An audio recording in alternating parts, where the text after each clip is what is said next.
Hola a todos, bienvenidos a este su podcast de Cero a Conciencia. El día de hoy nos acompaña una super invitada con un tema muy interesante.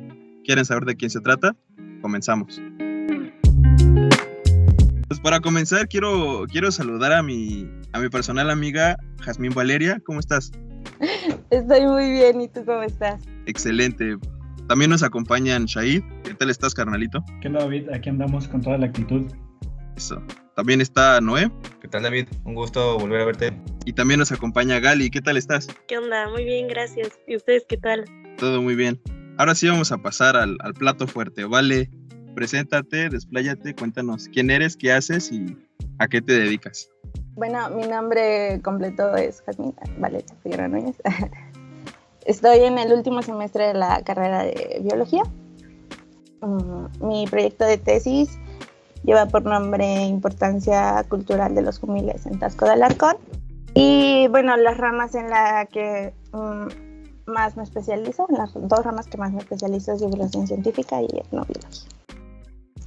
También actualmente estoy desarrollando un proyecto, un documental que ha sido grabado en la ciudad de Taxco y esperemos que salga a mediados de este año. Excelente, y viene ligado porque el tema de hoy es la etnobiología y la ciencia. No, el tema de hoy es la etnobiología y los insectos comestibles. Entonces, pues cuéntanos un poquito. Hay que empezar por describirle a los demás qué es la etnobiología. Bueno, la etnobiología está en dos, se puede decir como en dos carreras, ¿no? Que es antropología y biología. La etnobiología es la ciencia que se dedica al estudio de la relación que existe entre el ser humano y la naturaleza. Se basa mucho en lo cultural y en la historia. Y también tiene, desde mi punto de vista, puntos que son importantes tomar en cuenta. Fíjate que a mí lo que me encanta como de la biología es que puedes relacionarla, ¿no? Con muchísimas otras cosas. Y al menos yo cuando entré a la carrera yo jamás me hubiera imaginado que pues podría como trabajar esta parte, ¿no? De comunidades y biología. La verdad es que como que se alejaba un poquito más a mi panorama, ¿no? Porque como cuando entras a biología te dicen, ¿sabes qué? Son puros plantas y animales, ¿no? Y hasta ahí. Y cuando pues me fui como internando más, descubrí esta parte que pues básicamente es trabajar con comunidades y con lo que ellos saben, más allá de lo que tú puedas aportarle, yo creo que te puedes más alimentar de ellos que lo que tú pues vayas a enseñarles, ¿no? No sé qué piensan los demás. Y justamente como lo que dice Gali, también yo antes de entrar a la carrera también recuerdo que tenía como esta diserción entre que me encantaba la historia y me encantaban las ciencias naturales, y fue como, ¿qué diablos voy a hacer, no? Y entonces encuentras esta intersección entre la antropología, que es un poco hacia la historia, y esta parte de la biología, que es a las ciencias naturales, y que en conjunto se crea esta materia, que es una materia, apenas lo leí en un artículo pujante, tan fabulosa, ¿no? Que es la relación en cómo la humanidad a lo largo de la historia se va relacionando con los diferentes organismos, plantas, animales, bacterias, hongos, etcétera, ¿no? Y es sumamente fabulosa. ¿Y quién mejor para explicarnos que ahorita Vale? Sí, también haciendo un poco de memoria, recuerdo las primeras clases que tuvimos de recursos naturales con aquí el coach de mi amigo David. Justamente nos hacía la pregunta, ¿no? ¿Qué países tienen más cultura y por qué también los países con más cultura son como que los países con más biodiversidad? Recaemos en lo de biodiversidad, ¿no? Pero realmente sí hay una relación muy estrecha. Es a los países con más cultura, dígase México, Japón o todos aquellos que tienen una gran variedad de organismos, resultan tener riqueza patrimonial, especies, endemismos. Entonces, siempre ha estado esa relación. Es como esta correlación inversa, ¿no? Bueno, no te vayas tan lejos a países, incluso estados de México. Por ejemplo, Guerrero, que es un estado que es cultural y a nivel natural es riquísimo, es impresionante lo que hay, pero pues también los recursos tampoco como que no va una correlación. A mí lo que me gusta mucho de la rama es la convivencia que se genera con las personas. de la comunidad, ¿saben? Porque cuando yo estaba en campo, cuando yo estoy en campo, no es solo llegar y preguntar, ¿no? O sea, como de, ay, pues usted cómo utiliza esto, señora, o usted cómo utiliza eso. Es un protocolo, porque tienes que darle la confianza a tu entrevistado para que se abra y te empiece a platicar y de una cosa se salta a otra y te platica una historia y a veces no tiene nada que ver, pero tú dices eso, ¿no? Pero ya al final dices, ya encontré, ya di cómo va su hilo, ¿no? La amistad que se forma, ¿no? Con las personas. Aparte, ¿saben qué? Yo lo recalqué mucho y lo recalcamos mucho en esta clase. Fue como de las personas con las que tú vas, o sea, con las que tú las estás entrevistando, normalmente se niegan, ¿sabes? Al principio es como, ¿pero por qué? Porque el científico tiene la culpa, y aquí nosotros tenemos la culpa, de que vamos a las comunidades, sacamos la información que queremos y no nos volvemos a presentar. No nos volvemos a parar, no les damos ni siquiera un reconocimiento a las personas que nos están ayudando, nada. Y a ellos les da coraje también, ¿no? Porque pues, imagínate, o sea, te están compartiendo un poquito de todo lo que saben o un montón, y tú bien mal agradecido ni siquiera gracias das, ni siquiera les llevas algo, ni siquiera eres para pararte y seguir platicando con ellos, o sea, consigues lo que quieres y se va. Y eso me lo recalcaban mucho, era como de no, pero es que siempre vienen y nada más consiguen lo que quieren y tú sientes feo, dices, pero es que yo no soy así. Y justamente eso de lo que empiezas a hablar, ¿vale? Se me hace algo súper importante, porque, como dices tú, el científico, la persona que está haciendo la investigación, muchas veces tiene la culpa, porque el biólogo, y no me van a dejar mentir que muchos de la carrera de biología, lo primero que queremos hacer es regañar. Es como de esto no se hace así, esto no se maneja de esta manera, tienen que hacer esto, y queremos enseñarle a las personas que viven en un entorno tal vez completamente diferente al de nosotros, de una manera totalmente diferente al de nosotros, cómo es que ellos tienen que manejar sus recursos cuando nosotros ni tan siquiera sabemos de verdad manejar esos recursos, ¿no? Y es como que justamente esta interacción de la etnobiología con los pueblos, con las regiones, con los barrios originarios, te enseña a que tienes que aprender de ellos. Y hablando sobre eso, el querer reeducar, digo, en muchas de las ocasiones en las que solemos ir a campo, a mí me pasó en la grabación del documental de los Jumiles, que digo, si quieres platicamos un poquito de eso después. Me tocó ir caminando con las personas del lugar, con Vale, con los que íbamos, bueno, con los que estaban realizando el documental, y muchas de las veces nos decían, esta planta es tal, aquí tenemos esta especie, quizá no decían especie, pero tenemos este tipo de jumil, tenemos este otro tipo de jumil. Sabemos que la temporada de jumil acaba cuando los grillos saltan, ¿no? Cuando los grillos salen. Entonces, es una parte muy importante que quería recalcar en este episodio, que es lo importante de acercarnos a la comunidad. O sea, muchas de las veces nos enseñan más las comunidades de lo que aprendemos en la universidad. Y esto de querer reeducar, pues nos van a reeducar ellos a nosotros, porque muchas de las veces las señoras que van caminando por el cerro nos pueden enseñar muchísimo más que algunos de los profes o de las materias que lleguemos a tomar. Realmente también estás en lo correcto, también la etnobiología se centra en el aprovechamiento de los recursos, pero esta va más encaminado a qué valor existe para esas personas con el recurso, o por qué lo utilizan o cómo lo utilizaban. Se centra mucho en tratar de describir ese uso, lo relaciona ya con la historia y el conocimiento que posee. Un ejemplo, no es real lo que voy a decir, ¿no? Los jumiles llegaron aquí hace 25 años, X, ¿no? Pero, o sea, te están hablando de la historia, pero ¿cómo los recolectan? ¿Cómo los venden? ¿Por qué los venden? O sea, va ligado a todo eso. Entonces, nosotros como biólogos, pues, obviamente, digamos que creemos que sabemos, llegamos a un lugar y queremos aprovecharnos, llámese un aprovechamiento correcto, no es aprovechar a diestra y siniestra, sino un aprovechamiento correcto de algún recurso en alguna zona. Obviamente, así como lo dijo David, pues en la zona hay personas que se han dedicado bastante tiempo, su vida, sus abuelos les enseñaron cómo recolectar, entonces inclusive pues uno llega y puede que no sepa ni cómo localizarlos o este tipo de cosas, entonces se acercan a los pueblos, se dan cuenta del valor que significan para ellos en cuestión de sus alimentos, comercio, inclusive les toman cariño y todo ese tipo de cosas, ¿no?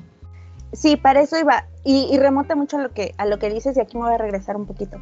Antes de que los conquistadores llegaran a América, había una relación con la naturaleza. El hombre y la naturaleza eran uno. Se aprovechaban de esos recursos, sí lo hacían, pero tenían una conciencia porque también les rendían cultos. Era una forma de respeto. Aprovecho lo que necesito. Llegan los conquistadores y empieza a cambiar o se empieza a trastornar este concepto de aprovechamiento a saquear. La naturaleza da, pero yo no le doy nada a ella. Entonces, lo que todavía tienen estas comunidades, o por qué es importante acercarse a ellas, en sí también a los pueblos indígenas, es que conservan esa mentalidad de aprovecho el recurso, aprovecho lo que necesito, también sé cómo reponerlo, sé qué tanto tengo que recolectar, sé qué tanto tengo que cortar, y la etnobiología es lo que intenta rescatar este conocimiento, porque cuando las cosas se están acabando, o sea, ya cuando tenemos la soga en el cuello, ¿a quién volteamos a ver? Volteamos a ver a los pueblos. ¿Por qué? Porque ellos saben cómo manejar el recurso. Un ejemplo muy claro que sí nos enseñaron en las aulas fue el del berbecho, en el que antes las civilizaciones utilizaban, por ejemplo, una porción de, 2 hectáreas en la que talaban un año. Talaban, lo dejaban descansar. 2, 3 años utilizaban 4 o 5 hectáreas y lo dividían en años. Entonces al 5.º año se regresaban a la primer parcela y volvían a talar, pero la parcela ya estaba regenerada como por arte de magia, que ahora sabemos que es la sucesión ecológica, pero dejaban descansar este recurso natural. Me parece un ejemplo clarísimo de lo que está diciendo Vale, y se retomó de hecho en la actualidad este término del berbecho de las culturas y civilizaciones mayas. Y justamente si hablamos de esto del aprovechamiento de los recursos y de los pueblos originarios con los recursos que tienen, a mí me gusta mucho esta categoría de área natural protegida, que es las reservas de la biosfera, porque por el contrario a lo que son los parques nacionales o otras áreas naturales protegidas, en donde se les prohíbe a las personas estar dentro de estas áreas naturales protegidas, las reservas de la biosfera, y a lo mejor ahondo un poco en otro tema, lo que buscan precisamente es todo lo contrario, es que personas estén dentro de estas reservas de la biosfera, que aprovechen los recursos como ellos saben aprovecharlos, pero que también aporten a esta regeneración natural, ¿no? A esta regeneración que de por sí se da y que ellos pueden contribuir.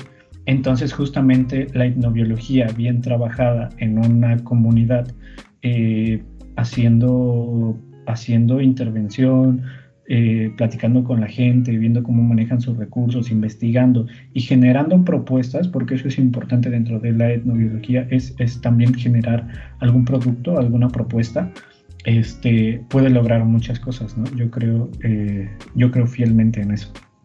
Ahorita que hablas de generar propuestas y de lo de las áreas naturales protegidas y todo, apenas estaba leyendo un artículo y decía más o menos así, o sea, nosotros no podemos decir, las cosas se van a hacer así. O sea, tienes que trabajar en conjunto con la comunidad y decir lo que yo como biólogo, o así como biólogo, aporto esto, se puede hacer esto y esto, ¿no? Pero la comunidad te va a decir, no, ¿sabes qué? Esto no, porque va a afectar a esto. También algo súper importante, y es un concepto que yo sí quiero marcar, es el conocimiento tradicional. El cómo el conocimiento tradicional pasa de generación en generación. Es muy importante mantenerlo. ¿Qué pasa con nuestras nuevas generaciones? Están tan enviciadas en sus asuntos que les da, hablando con algunos recolectores, me dijeron, es que a mis hijos, a mis nietos, a mis bisnietos ya les da pena ir a recolectar. es que así, no, es que prefieren quedarse en la casa con el teléfono. Yo les enseño, pero no quieren hacerlo. Se empieza a perder este interés y es una red flag, porque dices, no, espérate, o sea, ¿quién lo va a seguir? O sea, si yo, biólogo, o sea, apenas estoy aprendiendo, sí, pero no conozco toda la historia. Y los que sí lo tienen a la mano es como de, ay, no, ¿sí me entienden?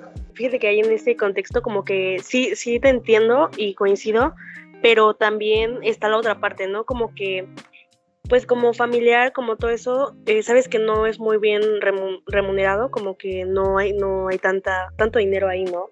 Entonces uno como familia, yo siento que piensan, ¿sabes qué? Pues que mejor mi hijo que se vaya a la escuela, que haga esto, o sea, que no se quede aquí, porque muchos lo ven, nosotros lo vemos desde afuera, ¿no? Que es algo muy bonito, algo que se pasa, ¿no? Y algo que pues queda como en familia y que tienen afinidad aparte, ¿no? Pero ellos como que se sienten, yo creo que algunos se sienten como estancados y ¿sabes qué? Mejor ve a la escuela y no aprendas, ¿no? Porque pues al final vas a ganar más. Sí, pero no. Te voy a decir sí, pero no. ¿Por qué? Porque ahorita que yo estuve con esta familia, Rodrigo, así se llama el chico, él estudia y le encanta ir a recolectar y le gusta seguir con la tradición. Creo que también depende de mucho cómo lo manejen los papás, cómo lo manejen los abuelos, cómo los eduquen. Porque en este caso, pues Rodrigo dice, no me gusta estudiar, Rodrigo quiere irse a la militar, pero también se está viendo orgullosísimo de ser jumilero. O sea, le gusta un montón ir a recolectar, le gusta estar con su mamá, le gusta ayudar.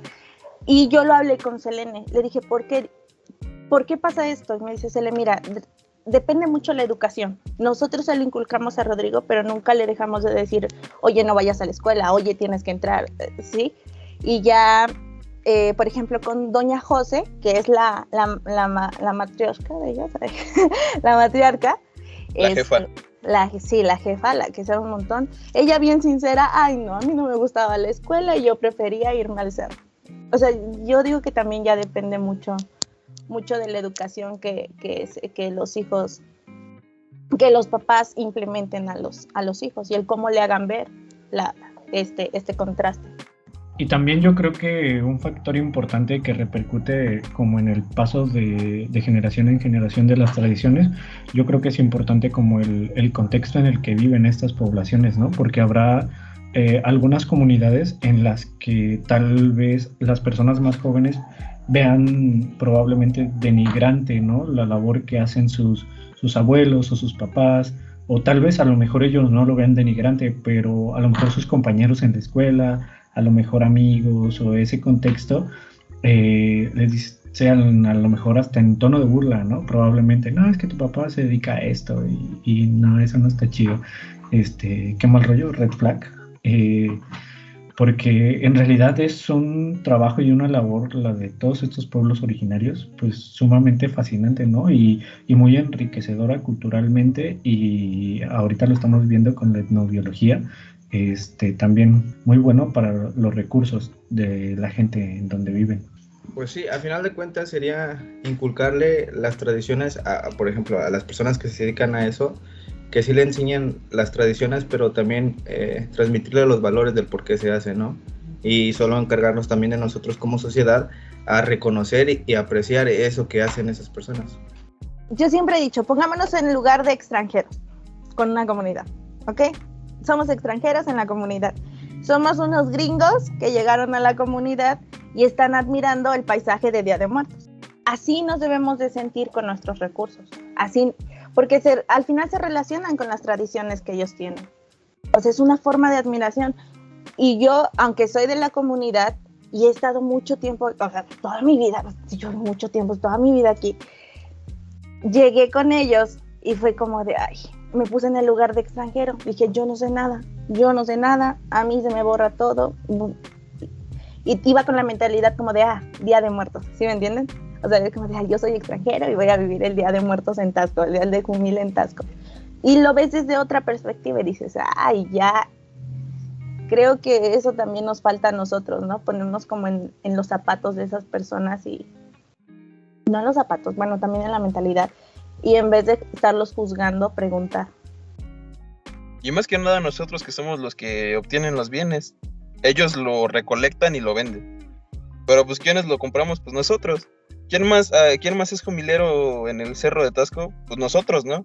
Obtenemos los beneficios de lo que hacen ellos. Entonces me parece un poco absurdo que pues llegue alguien en la primaria o en la prepa o en la seco que diga, pues tu papá es jumilero. Pues sí, es jumilero. Comes pozole de jumil, comes salsa de jumil, que riquísima, por cierto. Pues mi papá de seguro colectó ese jumil que tú te estás comiendo, o mi abuela, o mi hermana. Entonces, pues me parece medio absurdo que lleguemos hasta estos niveles de, pues tu papá está, pues sí, ¿y quién más lo hace? ¿No? O sea, yo me sentiría muy orgulloso de, no sé, si alguien de mi familia fuera al cerro, hasta lo cual lo acompañaría a decir, a ver, enséñame cómo se hace, porque la verdad es, digo, a mí que me gusta mucho salir a los cerros, pues. O sea, no entiendo el porqué las burlas, de verdad. Y marcaste un punto muy importante. Ellos acceden, o sea, ellos hacen que jumileros, no recolector en general, te hace más fácil el acceso al recurso. ¿A poco tú te vas a subir al cerro a las 6 de la mañana a recolectar? No, claro que no. Te vas a meter ahí sin saber en dónde estás parado y vas a buscar y para acabarla de amolar, ni buscar sabemos. O sea, de verdad, ni cómo agarrarlo, ni dónde se para, ni dónde está. Entonces, por eso yo digo, en vez de juzgarlos, pregunta, acércate. Yo los admiro un montón, aparte de que se arriesgan muchísimo. O sea, los riesgos que enfrentan en campo, los riesgos que enfrentan en la venta y todo, la verdad sí son grandes, son caídas, son piquetes, son mordidas, encontrarse con personas que no se deben encontrar. Hay marcas del PIB y después que bajen y tú estés regateando al recurso, es como... Señora, si no le regatea en el Oxxo, en el Walmart, en el Bodega Aurrerá, ¿por qué le regatea a personas que verdaderamente necesitan de ese recurso económico, no? ¿Qué les parece si pasamos al tema, ahora sí, al que Vale maneja de forma magistral, que es los insectos comestibles? Ella trabaja con jumiles, pero pues bueno, sabemos que están los chapulines como Noé, o están los alacranes, las tarántulas, pero bueno, hablemos un poco de lo que conocemos, que son los jumiles, que yo probé un pozole de jumil que la verdad tengo muchas ganas de regresar a Tasco por ese pozole de jumil. Amigo, cuando quieras regresar yo te invito. En México, para no expandirnos tanto, con nuestros antepasados eran muy importantes, ¿no? Porque formaban parte de su alimentación. Recordemos que antes que los conquistadores llegaban, no existía la ganadería como tal. No había de dónde, la verdad. Entonces su alimentación era en base a semillas, era en base a insectos, era en base de plantas, y todo esto al juntarlo pues aportaban los nutrientes que ellos necesitaban. Cuando llegan los españoles a México y empiezan a conquistar San Bernardino, el fray, empieza o hace un tipo como un libro, vamos a llamarlo un libro donde él recapitula todo lo que pasaba, y entre esas cosas hace dibujos y anotaciones sobre los insectos comestibles, cómo los utilizaban. En ese tiempo, y estamos hablando más de muchos años, en ese tiempo se registraron 96 especies. En ese libro están registradas 96. Actualmente en México hay más de 500 especies registradas de insectos comestibles. Ahora la pregunta es de ustedes para mí. De esas 500 especies, ¿cuántas conocen o cuáles conocen y cómo las han comido? ¿O les gusta, no les gusta? ¿Hay un tabú? Chapulines, grillos, jumiles, y ya. Pues igual jumiles, chapulines, ¿no? Jumiles en salsa, los gusanos de maguey, ¿no? Que también están bien buenos asados. Fíjate que a mí me sorprende un montón cómo se aprovecha todo. Por ejemplo, mi abuelito me decía que cuando él que vivía en campo, ¿cómo se dice? Los panales de abeja, pues la miel se extraía, ¿no? También tomaban las larvas de las, ¿cómo se dice? De las abejas, y freían, las hacían como en salsa. Y yo digo como, a mí no se me antoja, ¿no? La verdad, pero él cada que lo dice o cada que lo platica, pues está como babeando. Ya que hablas de eso y con lo que menciona, es que hay un tabú bien tremendo con los insectos. Se hace una fobia, ¿sabes? Muchas personas le tienen fobia a los insectos, demasiada. Y junto con esta fobia viene el por qué comer insectos. O sea, no, o sea, eso no es propio de nosotros, ¿no? Los insectos, ¿cómo vamos a comer nosotros insectos? Cállate, que desde antes ya lo hacíamos. Y yo no sé por qué el miedo o esta fobia a comerlos o a rechazarlos, porque nutrimentalmente tienen incluso más que la canasta básica, más que el cerdo, más que la vaca. También, o sea, ya saltándonos un poquito, lo quería manejar más adelante, pero ya relacionando con lo nutrimental, hay una propuesta, o estaba leyendo un artículo sobre eso, donde mencionan que los insectos pueden combatir la desnutrición que vive México. Muchos de los insectos, o donde se han registrado más insectos, comestibles, son en los estados donde hay mayor desnutrición. Entonces, esto también, o sea, puede ayudarnos a contribuir a contraatacar esta parte por la cantidad de nutrientes que tienen. Desgraciadamente, muy pocos los voltean a ver.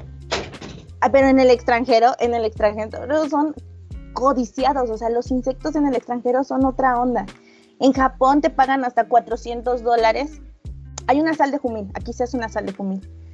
Un tiempo se estuvo exportando y en Japón te pagaban $400 por 100 gramos de esa sal. O sea, en el extranjero los insectos son un boom, son el nuevo alimento, son el alimento del futuro, o sea, los insectos van por ese camino.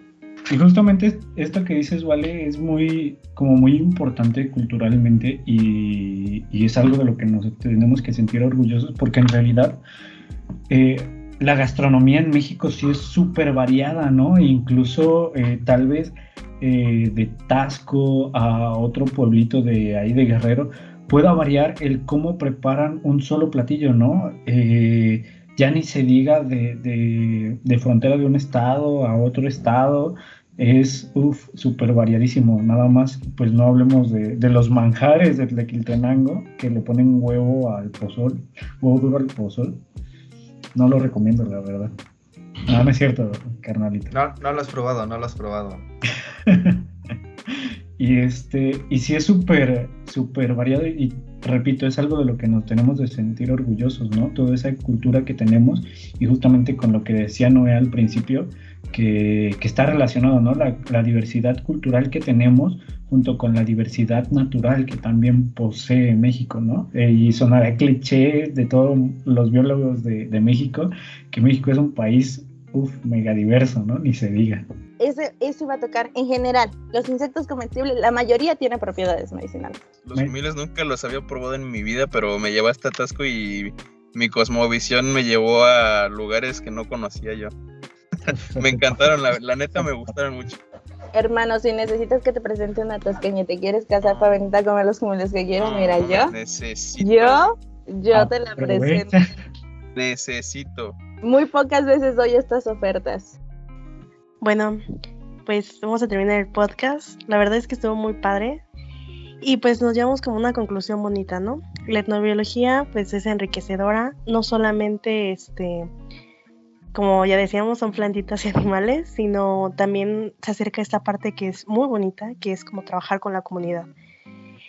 Aprovechar sus recursos, escucharlos, y no solamente, como decía Vale, no solamente llevarte cosas de ellos, sino pues también aprender a pues tener una amistad, ¿no? ¿Por qué no? Y pues de los insectos comestibles también me llevo un buen sabor de boca, la verdad. Nada más por Vale, les voy a dar una oportunidad, pero pues ya veremos. Antes de irnos, Vale, ¿nos quieres compartir rápido tus redes sociales para que te puedan seguir o contactar?